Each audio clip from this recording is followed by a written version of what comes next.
Today on episode number 571 of the Teaching in Higher Ed podcast, Overcoming Imposter Syndrome Through Joyful Curiosity with Jackie Shay. Produced by Innovate Learning, maximizing human potential.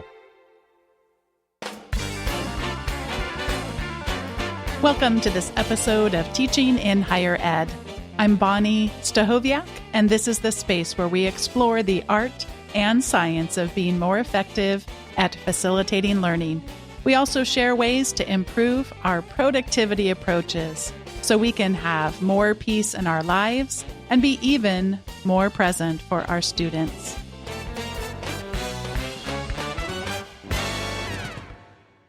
I am thrilled to be having this conversation with Jackie Shay that is going to be so relatable to so many of you.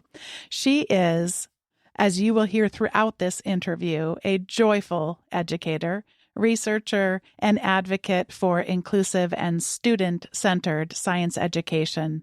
As an assistant teaching professor in ecology, evolution, and marine biology at UC Santa Barbara, where she studies the impact of meaningful learning experiences, from joy-centered pedagogy to graduate student and undergraduate learning assistant professional development and course-based undergraduate learning experiences.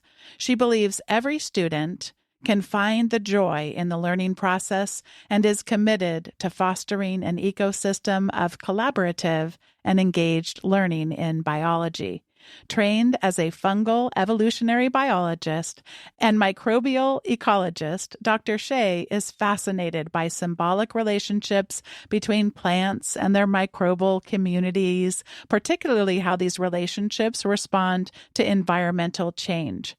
Jackie Shay, welcome to Teaching in Higher Ed. Thank you so much for having me. It's a pleasure and honor to be here. We've just met for the first time, so I'm thinking it's totally appropriate for me to have you dive in a totally inappropriate level of disclosure. Would you please share your innermost fears about being a fraud? Oh, wow. You like to just cut right to the chase, don't you, Bonnie? I totally do. Let's go. No warm up. How are you today? Let's just get right in. Let's talk about fraud. Yes. I tend to think about this idea of fear coming from fraud and a couple questions that have kind of evolved with me over time. And really the biggest question for me has always just been, what if I'm just not smart as people think that I am, right? Like, what if I get caught? What if somebody asks me a question and I just look like a total idiot and I don't say the right thing, or I don't say it the way I'm supposed to say it? Just take the degrees off my wall. I don't deserve them. They're not supposed to be mine. They shouldn't be there. And that's really the way that fraud kind of is loud in my head, the voice that I hear about fraud. But I've also been asking myself, what if my success is not because I'm smart or because I'm a gifted scientist, but what if it's just because I'm really good at being productive? What if it's just because I'm really good at staying organized and getting stuff done? And so people put me in positions to get stuff done. And then I've gotten as far as I've gotten because I'm really good at getting stuff done. And so what if it's really not about being brilliant at all? So I really doubt that success sometimes. But then lately, and it's funny because just a couple of weeks ago when I got my evals from my students, this was highlighted for me there. But sometimes I also ask myself, what if my story is a liability? What if being a queer woman in science, a mom, a first generation student, a dreamer, what if all these aspects about my intersectional identity are a reason for people to doubt my ability? And now, as somebody who embraces joy in my life from a day-to-day basis, joy has also become a part of my identity. And sometimes that is a hard pill, especially in today's climate, for others to swallow. They see me walking around with joy and they say oh, you're just being overly positive, or you have no idea what's going on in the world. You're naive. And so sometimes I get in my head about even imposter syndrome about being joyful. And I start to ask myself, why is it this way? And so I'm so glad that I have found other people who have recently felt joy as well and finding community there. But fraud has emerged in my life in so many different ways, and it continues to emerge. It doesn't ever seem to go away. It doesn't really matter like how far along I get in life or how many degrees are on my wall. It still is there and very prevalent all the time. Thank you so much for the vulnerability that took to not only share with me today, but also you've written so beautifully about it in this chapter. And I think so many of us are asking such similar questions. And I have found it interesting when I do share. I talk often about what the painstaking thing that it has been to have this podcast, because if I'm at my best, it's actually not at all about being smart, and it's actually about being curious. Hmm. And I'll never win that I'm the smartest person in the room. And that's, I don't know, that to say that that scares other people is maybe not even the most precise thing. It's almost like I offend them because I would ever have the audacity to say I wasn't the smartest person in the room. I'm like, well, first of all, I recognize we should state that there are theories of multiple intelligence. And so that's, so, Yes. but when I'm saying smart, I specifically mean intellectually. How freeing it is.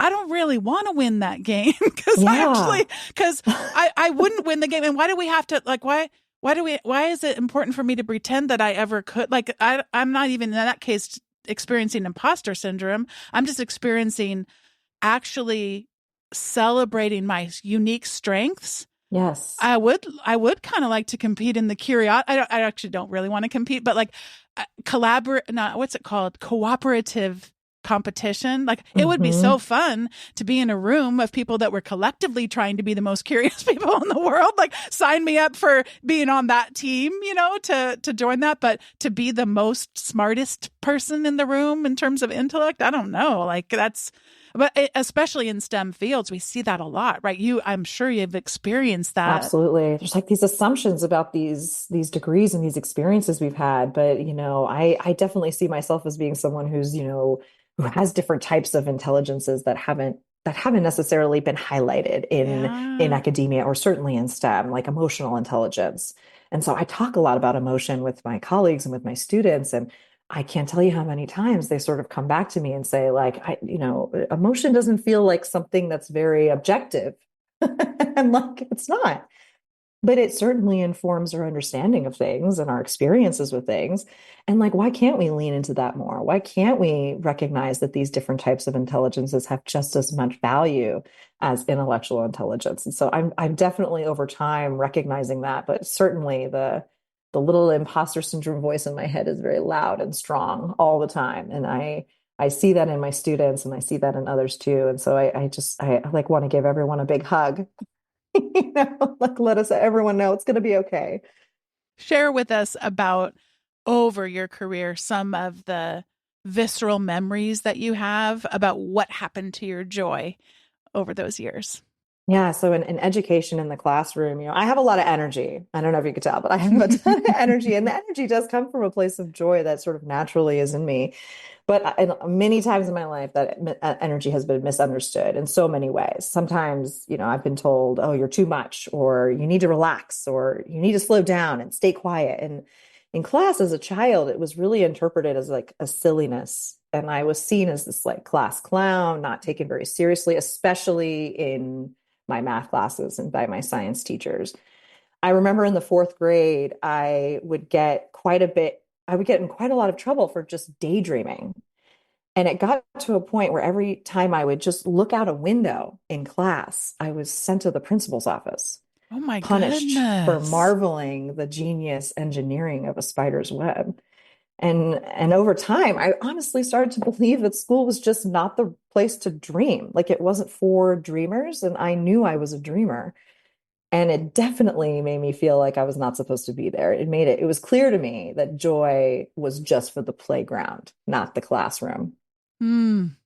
You tell us, though, that despite sort of the way that you were socialized, taught to what is school for, all those things, that you found an anecdote. Is that the right word, anecdote? I was like, I need to watch more superhero movies. So there's the kryptonite, and then No, you know what I'm saying. Yeah, yeah. What is that the word I'm looking for? Anecdote? I feel like I should pause and look up this in the dictionary. The cure. How about we use the cure as our word? So tell us about curiosity and Antidote. antidote. See, Yeah. I knew it. Like my brain knew that it wasn't the right word, but it couldn't find the right word. We can find an antidote in the anecdote. There we go. I was very curious about my own chicken scratch notes to myself with autocorrect not helping me in this particular instance. All right. Tell us about curiosity Yeah. and take us to some of those places where you found so much joy. Well, I think it goes back to toddlerhood. I mean, I think we can all remember a time when we lost ourselves in curious play as a toddler. I mean, for me, I vividly remember these very hot, humid summers in New Jersey when I was 3 years old. And these little fluffy seed heads of these dandelions were just all over the yard. And I would run from one to the other, like kicking them and chasing the seeds as they floated away.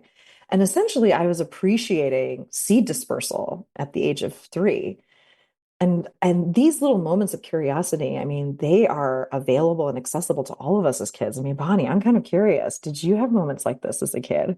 Well, I'm cracking up and I'm sort of like having one of those moments like, do I actually want to admit this? So I can't remember having that orientation to the scientific aspects of those things. So the memory that was getting evoked for me as you're telling your story is being in Joshua Tree. Our family used to own a small plot of land where we would go camping, and I have memories of my brother and I creating a whole world out there in the rock formations, and there are these quartz crystals and stuff. But I'm embarrassed to tell you, and however many thousands of people listen to this episode, but I'm just going to say it. It was a form of currency. So there would be different types of plants that we would collect, and based on how scarce the material was how much our little marketplace, how much it would cost, or how valuable this product is that we were sell. So it's like, I'm kind of feeling icky, like I've just bought into the whole capitalism system at a very young age. But yeah, I don't have memories of like getting curious about it from a nature standpoint or a science standpoint, but definitely like collecting things, sorting things I have a very, very powerful memories around that for sure. Oh my gosh, my sister and I, we would do the same thing. We would sort of play fairies in the mountains, and we would go around and we would have these different regions, right? Like over here is like the blackberry world. And like, that's where, we're the blackberry family. And then it's like separated by these rocks. And then we would, we would transform into these archaeologists and start digging up the rocks and finding dinosaur bones. And like, I mean, even what you just said about like sorting and categorizing, I mean, that's totally science. I mean, I know you were sort of looking at it through an economics lens, Oh, I'm but already feeling better though. Please tell me more.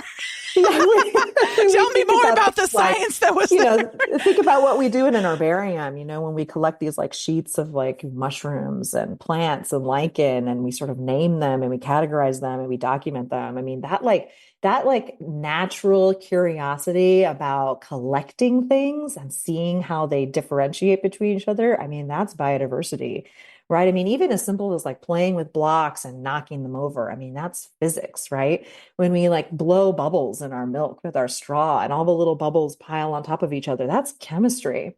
I mean, just this past weekend, I went to the beach with my family, and my kids are playing in the sand and building sandcastles. And my son, he's 4, he's like methodically engineering all these worlds with sandcastles. And my daughter, who's 2, just runs up and starts knocking them all down. And my son is all upset, but it's like her intention was not evil or anything. She just wanted to see what would happen if she knocked over those sandcastles, right? It's like, again, thinking about physics. And so it's in there, like it's in all of us. As an adult, I really found that my curiosity was very well fed in nature. I would go on these hikes and see all the ways in which plants and animals would sort of change across the landscapes. But even sometimes I would take a tough phone call and like go sit on the grass outside. And I just like let my fingers sort of sift through the blades of grass. And I would like, as I'm listening to the person on the under the phone sort of talk to me, I would like find these little creatures in the grass that live in these little tiny forests. And sometimes I pull the grass out of the ground and I would look at how the soil is like clinging to the roots. And I would sort of ask these questions about like the intimacy of these plant microbe interactions and at that intersection of root and soil. And then these questions became so loud, so motivating to me that I eventually earned my doctorate asking those same exact questions. And so when I reflect back on my motivation to pursue science, I'm really humbled by the accessibility of the question through our curiosity that's natural to all of us. It was right there in my hands when I'm just sitting there. And I love that everyone has access to these questions and that curiosity, and that everyone can find joy in that space as long as we don't lose it. Your stories, first of all, thank you for celebrating my scientific knowledge. I didn't realize I had at such a young age, but your stories are reminding me so much of conversations I've been able to have with Anissa Ramirez. And she talks about watching 3-2-1 Contact, the Bloodhound Gang, when she was little. And I have this quote, which I have shared so many times with so many different audiences that I can practically say it word for word. But she says, I saw this is that thing called science. And then I could see myself doing that thing called science. And in terms of the sorting thing that you're talking about, one way that a word that comes up a lot for sorting that's maybe not as helpful is this word rigor. Rigor is a word that means lots of different things to lots of different people. What has that word meant to you when it comes to joy? Rigor has had such an interesting relationship in my life. I mean, it sort of really started off for me as being this force that basically prevented entry for me into this world of science. And as I became a scientist, I started to recognize like what the power of rigor can be when it's reframed. And so now my understanding of rigor is it's really not about making things hard just for the sake of it being hard and seeing who can get through it. It's about supporting the learning by doing meaningful, challenging work that promotes growth, that allows us to find joy in the discomfort that comes from the vulnerability of pushing your mind to its boundaries and beyond. For me, rigor, it really involves asking big questions, engaging deeply with concepts, communicating ideas effectively between people, which we know this is something that I help my students a lot with. They really struggle with this. You know, the pandemic had a huge impact on our ability to communicate and connect. And so there's rigor in that too. And being able to understand the natural world and also ourselves, like deepening our relationship with ourselves in a rigorous way and enjoying the challenge of like finding that discomfort or finding that anxiety and facing it and moving through it. There is so much joy in that. There's so much joy in human connection, self-development, that it just makes it feel so worthwhile.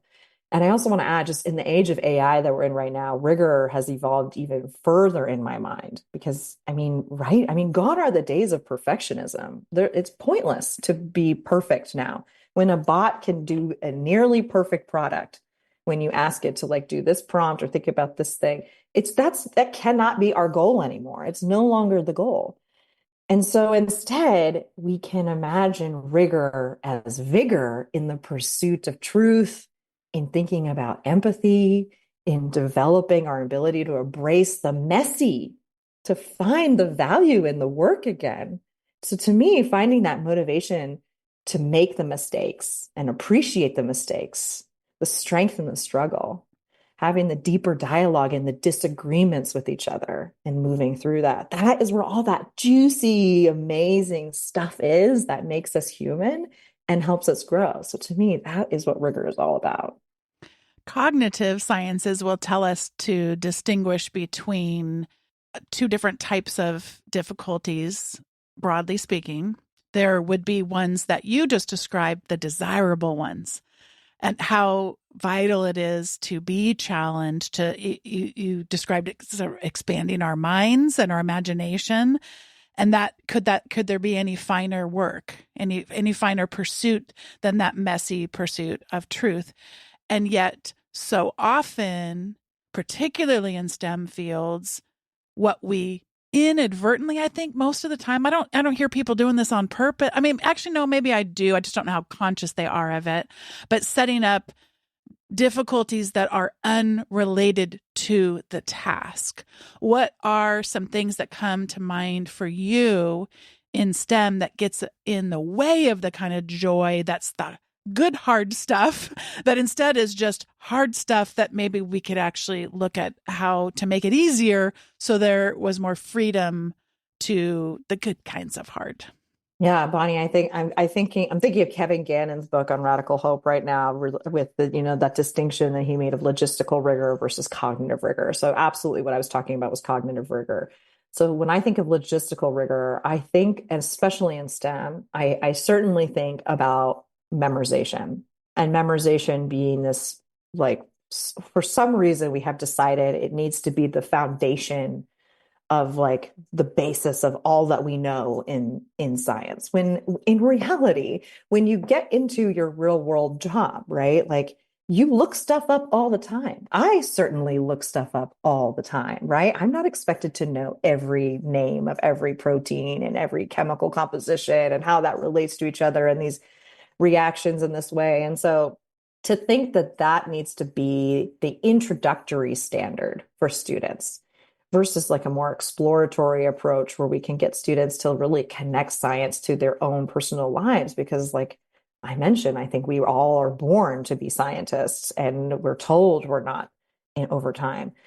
And it can even be as something as simple as, on my, I typically use Canvas, but any learning management system, like when we think about how we present our course to our students and we think about structural logistics, anytime we ask students to find something that is not clear, you are taking away a piece of their cognitive ability to be focusing on something else. So anytime we ask students, you need to figure it out, right? This is something you just have to learn how to find for yourself. They are not focusing on what we're really trying to learn, like the bigger outcomes, the more, like, cognitive things we want them to do. And so I also think of logistical rigor in the way that classes are just structured and how that they feel. So content-wise, thinking about memorization as being this core thing when it's in reality not. And then logistical, like, burnout, basically, for students who have to sort of change every time they go to a different class. They have a totally different structure of that class that they have to adopt to and figure out. And it's no wonder they miss assignments and forget this deadline or whatever. Their schedules are completely different depending on which class they're in. And not to mention, like, their jobs and their personal lives and everything else that goes on top of that. And so, like, even just a deadline, I recognize the importance of getting students to sort of manage their time and develop those skills. But again, in the real world, deadlines are not that common. They are often something you can clarify for yourself. Like, I need this much time to get this done. Or, like, maybe there is a deadline, but you can request an extension, right? It's like they're there as sort of these guideposts, but they're not really these hard and fast rules. And so why is it that we sort of make our students sit with all these walls and structures and sort of force them to think within these bounds when that is not in reality what it's like in the real world? And so that's another way in which I think we kind of impose a logistical form of rigor that seems really unnecessary. I treasure my growing friendship and collaboration with Alexis Pierce Caudell. We got connected through this podcast, and I had just said one single sentence about dichotomous thinking, and that was our first interaction where she was like, oh, and it ended up, she came on the show to talk about dichotomous thinking. And pretty much I think every single day I think about that topic at this point. So I want to just ask you to clarify something to that end, because I think what you're not saying, if I understand you and understand your work, what you're not saying is that memorization is never helpful to us in our disciplines. I'm certainly not saying that. Yeah. Yes. So, I mean, there's value in memorization, but for it to be the sole focus is where I see the issue. Yeah. Share, what does your mind go through when you think about, when you wrestle? I hope we're all wrestling with this question, by the way. You mentioned AI. I'm like, if we're not on a pretty decent regular basis questioning this, both as individuals and collectively in our communities, I don't know what else we would be doing with our time. But what kinds of questions come to mind for you when you're trying to decide, should I set up some sort of thing that has the rigor that is around memorization? What are some questions come to mind where you're like, yeah, they don't really need to have that memorized yet? What comes to your mind? So when I'm thinking about what I want my students to know in order to apply it to something or sort of do these higher cognitive skills, I think about wording the question at that level so that it's subsumed into the question, that you must know what this is, how this is defined, what this means in order to get here. And I do this with my intro students too. This isn't just upper division students. I push them all the way as high as I can cognitively because one, it excites them when they see that that's what they're trying to do, when they're trying to like apply this concept or this definition to this like case study or this larger idea, or even like pull it together with something that just happened in the news or their own story. They get so much more motivated to try to understand what it is. And then, and I tell them, you can look it up, like you don't, and work with each other, share in class, like talk with each other, look it up, use your resources. But like, I want you to answer this question, right? And so I'm thinking of like a higher level question. And to me, that is rigor, right? Being able like to talk with others, connect your ideas, apply basic concepts to higher levels of understanding. That's what I want students to feel like by the end of the class, they have flexed that muscle so much that they're just pumping that higher cognitive level by the time they get to their upper division classes. And so that's kind of what I mean there. So, of course, memorization has its value, but I find that the more you practice something at a higher level, the easier it is to remember the things that the pieces of that puzzle that are supposed to be there. And like the other thing I talk with my students about is just novice versus expert ways of thinking. When we think about things at the novice level, there's sort of these isolated concepts, like one's, and we can literally think about them in terms of one lecture to another lecture, right? One exam to another exam, isolated systems. Interconnected knowledge is more meaningful and more valuable. It's easier for students to remember things. It's easier for students to transfer their knowledge from one scenario to another scenario when they have like a web of ideas that relate to each other. And I think we should push our students to that place earlier, not expect at the intro level, like, okay, you're going to learn everything in isolation and then you'll figure out the interconnectedness later. No, let's build the interconnected web as soon as possible so that they can keep adding to it, keep building those nodes of interconnectedness. And they love it. They so see the value in that and they buy into it and they're right there with me with that. And they do feel challenged. They do feel it pushes them, but sometimes it can also feel easier because once you have the ability to do that, you realize you can remember things easier. And all of a sudden it can feel like in your body, it can feel less stressful because now you have this framework that you have built in your own mind. It's different for everybody. Everyone's framework is different. And we acknowledge that in the classroom, right? Your framework is going to be different than your neighbor's, going to be different from me. I'll present some, but you need to develop your own.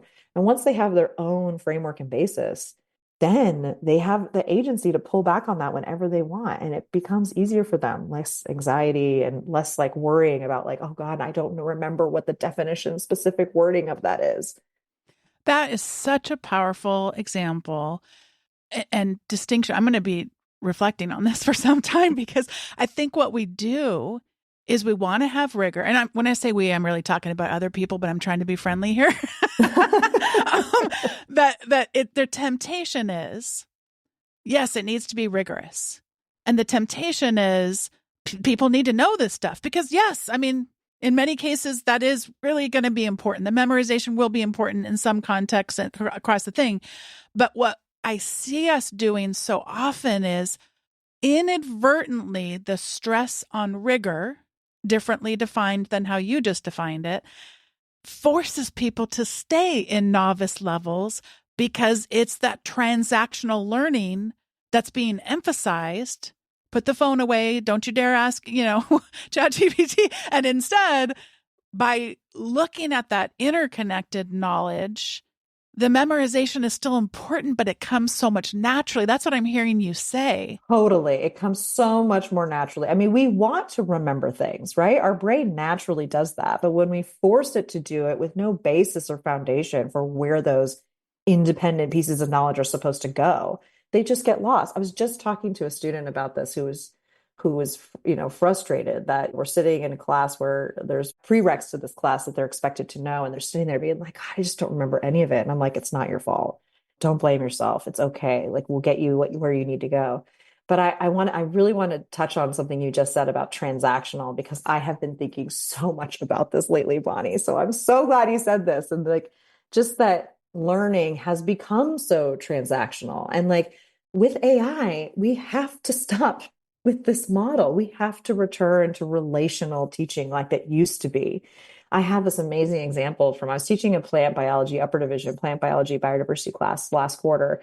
And I was talking about acacia trees. And in acacia trees, they have these sort of thorns that are little houses for ants that live inside of these thorns. And this is a symbiotic relationship that's evolved over millions of years.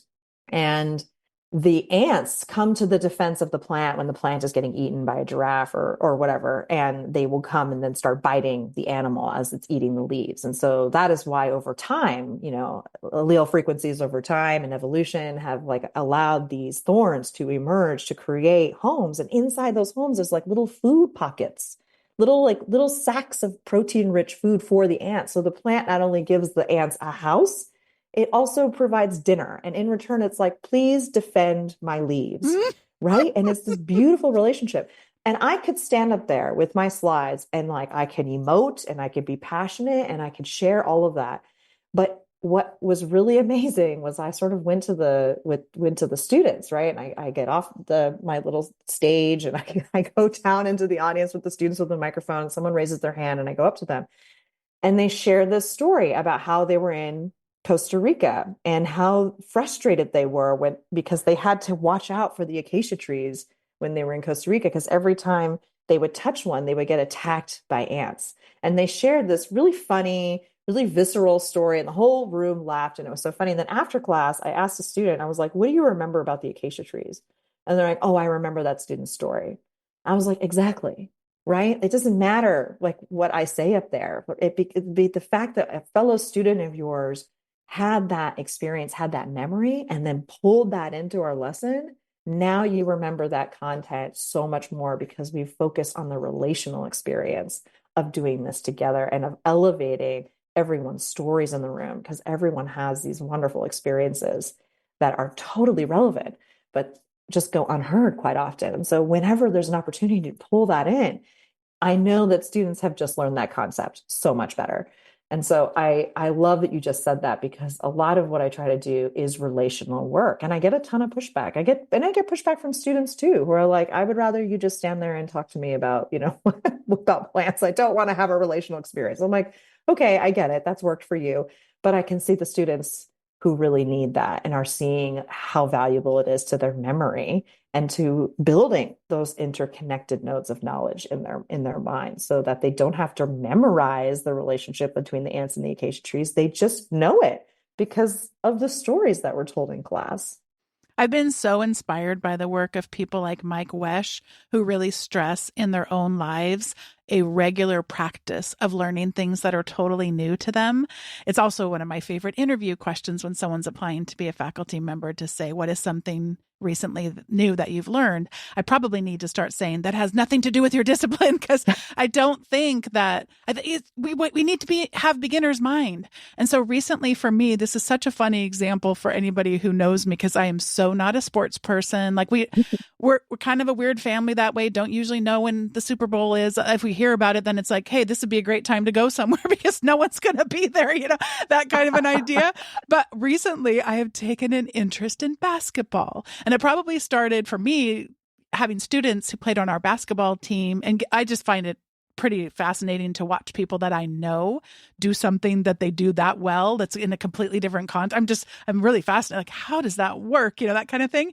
But rather than me, I get very confused when watching a basketball game. Very, very confused. It's a lot of running. And it reminds me of like going to a professional baseball game decades ago. And a guy was trying to teach me how to tell the different kinds of pitches. And so he's like, did you get it? Did you get it? And this is me. No, I'm just trying to figure out, how do they mow the lawn that way? How long does to take for them to put the lines there. But it's a checkerboard. I mean, how does this work? Does it lift up and then go back down? So it's kind of like that. If you were to sit next to me during a basketball game, I get very confused by the fouls. Like how do they decide if they just get the ball and then they throw it in, or how many shots they get to take? But now, like, okay, here we go. Just wait for it. I'm moving from novice just to like maybe not as much of a novice, because rather than just go and look up on my phone, what are all the different kinds of fouls that could happen? And I'm just getting curious and a little bit frustrated. I would call it a desirable difficulty, because I don't understand what just happened. And people are cheering or booing, and so my brow gets very furrowed up because I want to understand this. And it's frustrating. It seems like everybody else knows what just happened. I'd like to understand it. And now I'm getting so excited because I go, oh, he got to shoot 3 baskets, free throws, because he was standing outside of that line, whatever it's called. You know what I mean? And just that example of, we have to be doing that. Yes. We have to be doing that so that we can take that new to us or renewed to us knowledge about what it takes to learn, and then be able to apply it to something that how much we know about it holds us back from being effective every single time we try to do it. We have to, it just absolutely does. So it was so fun just to hear you think through that in your discipline, and then be thinking about it also is justifying how much time we're spending watching basketball too. So that helps, because it's so fun to be in community, learning with other people too. And it's fun that our family's getting interested in it and we're having a blast, so fun. Amazing. So fun. I'm going to put in the show notes a link to Mike Wesch's video about something in the title, like what handstands and Baby George have taught me. I might be talking about 2 different videos. Anyway, I'll look it up, but his is definitely worth a click. He just lives this out, learning new things that way. Oh, well, that's awesome. Yeah, I'll definitely check it out. Before we get to the recommendation segment, you've given us so much to think about, and thank you for that. My mind is going to be sparkling the whole rest of the day. But tell us a little bit practically, what other elements should we be bringing into our teaching to be able to help be more effective in what we're trying to do? Absolutely. And I love that you said sparkle, because we're trying to use this terminology, spark joy, spark it, right? Like, it's in you. You just have to ignite it. Yeah. And there's all of these really cool, practical and tangible ways that we can do that in class. And so I'm going to talk about a few of them. The first one is awe. And sometimes I feel like this one's a little easy for me because I am a biologist. And nature is awesome. And so it's kind of really low hanging fruit to get students awe-inspired by nature. I really loved Dr. Keltner's book on the science of awe and really understanding that, and learned about awe walks through his work. And so I actually assign my students it doesn't matter what class I'm teaching, I assign them to go on a walk, and I have a meditation practice that I have them do at the start of that. They're not supposed to use their phones. And I ask them these like guiding questions to think about while they're on their awe walk. And then I ask them to do reflections afterwards. And so sometimes it's like, just go on a walk outside. It could be around your neighborhood, or you could go on a hike, or wherever, you would feel safe to do so. And just really try to look at all of the different diversity around you. Like, look at the flowers, look at the trees, look at the insects and the birds. Like, what do you see when you slow down and you take a second to observe your environment? And I had my students last quarter, I actually asked them to also reflect on that. How does slowing down, taking a breath, disconnecting from your device, how does it impact your ability to improve your observational skills? And observational skills being a very, very valuable skill, especially in the sciences, natural sciences. And they told me, in their reflections, they were like, I never saw any of this stuff. I have walked this path every day for years. And like many students would say, this is my running trail, or this is my path to school or class. And they were like, I have been on this trail 100 times. I have never seen the things that I saw when I consciously slowed down and appreciated my landscape, my environment, and the other living things around me. And it just showed me like, wow, we really need to invite our students to do that more in the context of what we're talking about. I mean, and this doesn't have to just apply to a biology. I mean, it can apply to so many different things, to just ask them to slow down, breathe, and like look around and what do you see? What do you see that you maybe didn't see before? I also really try to find lots of opportunities to build intrinsic curiosity because, like I said, it's there, but it's just been ignored, or we have some sort of amnesia about the fact that we are quite curious beings.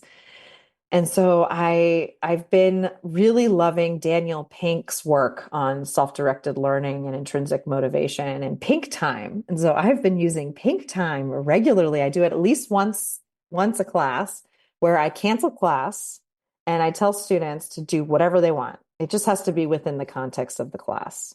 And then I ask them like go into whatever you're doing with like a goal and then you grade yourself. How did you do? And I teach them a little bit about, give them some information about self-directed learning. I teach them a little bit about student agency, why this helps promote their curiosity. And the students they did such cool things when I let them do things I would never imagine. And they're totally connecting it to course content, but they're doing it in their own way. They're really taking their learning into their own hands. And I don't just do this with upper division students, I do it with lower division students as well, because I want them to develop this muscle of being able to regulate your own learning in your own pace in your own way. I had one student who you played, and I love this game, Animal Crossing. I don't know if you know this game, Animal Mm-hmm. Crossing, but she went into her game and she realized like her gardens were not very biodiverse. And so she went in and added more diversity into all of her gardens. And then she reflected on how much more beautiful the landscape became when she really started to think about diversity in the context of her world building. And I was like, wow, like what a way to have the concept of diversity sink into your own life. I had other students like drawing and really connecting through art and just having that opportunity and like reflecting and saying, I have not sat down and drawn in years and I love drawing and it makes me so happy. And just having a chance to do that, thank you so much for doing that. And other students, they watched YouTube videos or they connected with other things. And it was awesome to just see how they did it on their own.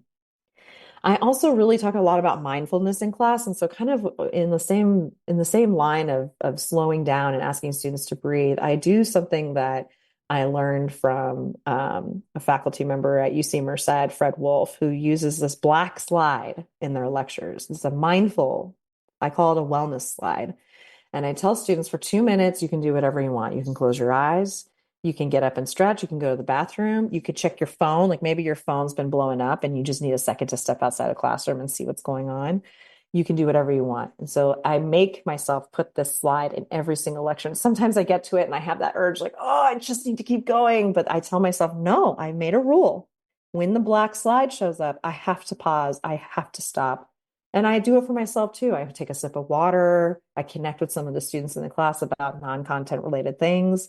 And every class, the students in their evaluations are like, wow, like just having that 2 minutes made such a huge difference for me because afterwards I was able to show up as if I had just arrived, even though it's a 75-minute class or a 50-minute class or whatever it is.